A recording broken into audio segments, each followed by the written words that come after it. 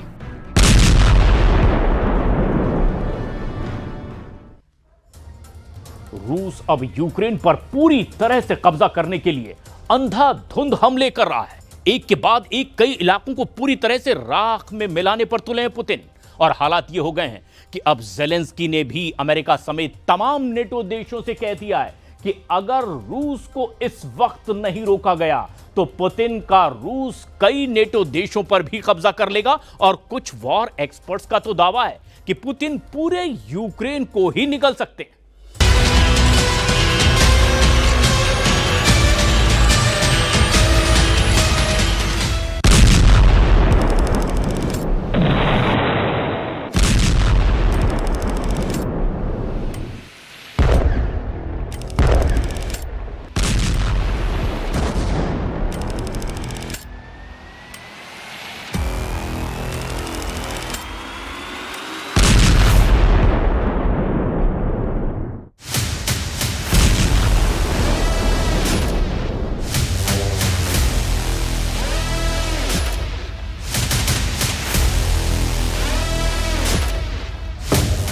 निगल लिए यूक्रेन के 51 शहर, रूस का खूनी तांडव।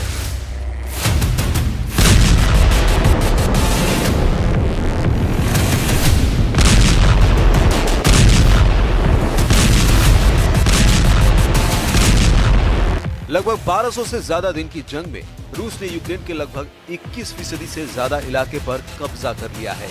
लेकिन उसके बाद भी पुतिन की रूसी सेना रुकने का नाम नहीं ले रही है। तुर्की में सीज फायर को लेकर हुई मीटिंग में कोई भी नतीजा नहीं निकला। राष्ट्रपति ट्रंप ने पूरा जोर लगाया कि किसी तरह से रूस और यूक्रेन के बीच सीज फायर हो जाए, लेकिन हुआ उल्टा। अब पुतिन की रूसी सेना ने यूक्रेन के 51 से ज्यादा शहरों पर चुन चुनकर हमले शुरू कर दिए हैं। पिछले 24 घंटे में पुतिन के सख्त आदेश पर रूसी सेना ने 24 घंटे के अंदर यूक्रेन पर 528 से ज्यादा धमाके किए हैं। दावा किया जा रहा है कि रूस ने बैलिस्टिक मिसाइलों, शाही ड्रोन और क्रूज मिसाइलों से यूक्रेनी शहरों पर कयामती हमले किए हैं। रूस ने हवाई और जमीनी दोनों हमलों को काफी तेज कर दिया है। वॉर एक्सपर्ट्स के मुताबिक सीज फायर वार्ता बेनतीजा निकलने के बाद से यूक्रेन पर रूस ने 40% से ज्यादा हमले अब तक किए हैं। कुछ रिपोर्ट्स में दावा किया गया है कि अब पुतिन आधे यूक्रेन पर नहीं बल्कि पूरे यूक्रेन पर कब्जा करने की कोशिश में लगे हैं।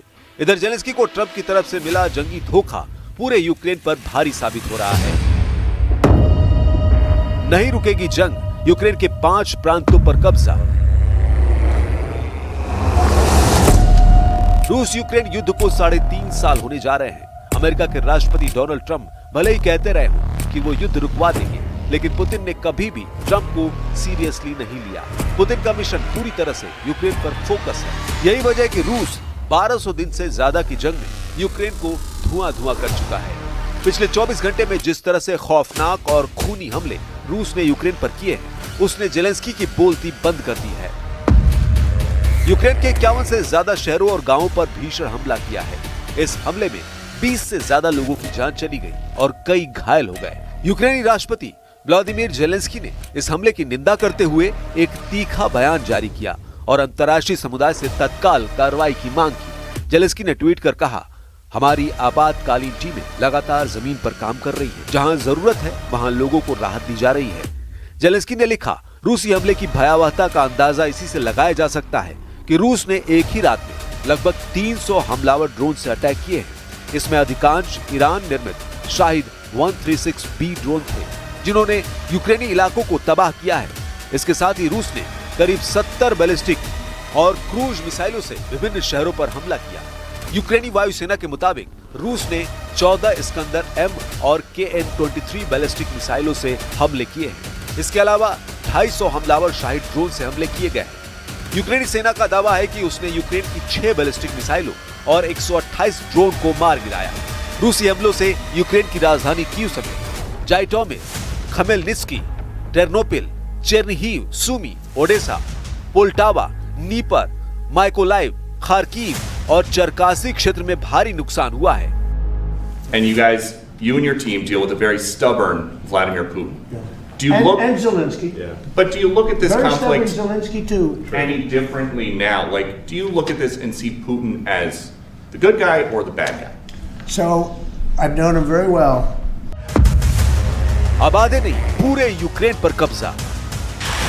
यूएन के मुताबिक 3.5 साल की जंग में 30 लाख यूक्रेनी अपने ही देश में दूसरे ठिकानों पर जा चुके हैं, जबकि 60 लाख से ज्यादा यूक्रेनी विदेशों में शरण लिए हुए हैं। इधर पुतिन ने अमेरिका और यूक्रेन को साफ कह दिया है कि अगर सीज फायर चाहते हो तो यूक्रेन के कम से कम 5 प्रांत रूस के हवाले कर दो। हम आपको बता दें, रूस ने इन इलाकों पर हमले तेज। पुतिन सीज फायर किस शर्त पर करना चाहते हैं? रूसी सूत्रों के मुताबिक रूस ने यूक्रेन से 5 प्रांत देने को कहा है। रूस जिन 5 जगहों से यूक्रेन की आर्मी को हटाने पर तुला है वे हैं डोनेस्क, खेरसोन, खार्किव, ज़पोरिजिया और लुहांस्क। डोनेस्क एरिया में रशियन बोलने वालों का प्रतिशत ज्यादा है, जो खुद को रूस के करीब मानते हैं।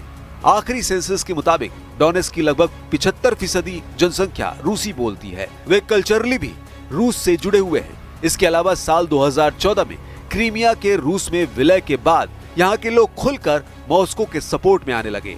यूक्रेनी सेना और रूसी सपोर्टरों के बीच भारी जंग भी हो चुकी है। यूक्रेन का सर्वनाश, पुतिन के सीरियल अटैक शुरू, रूसी मिसाइलों के हमले, रूसी फाइटर जेट के हमले, रूसी ड्रोन के हमले, रूसी टैंक, तोप, रॉकेट से हमले यूक्रेनी सेना पर बेहद भारी पड़े हैं। जब से अमेरिका ने यूक्रेन से दूरी बनाई है, उसके बाद से यूक्रेन का एयर डिफेंस सिस्टम बेहद कमजोर साबित हुआ है। रूसी सेना आसानी से यूक्रेनी सेना को मार रही है।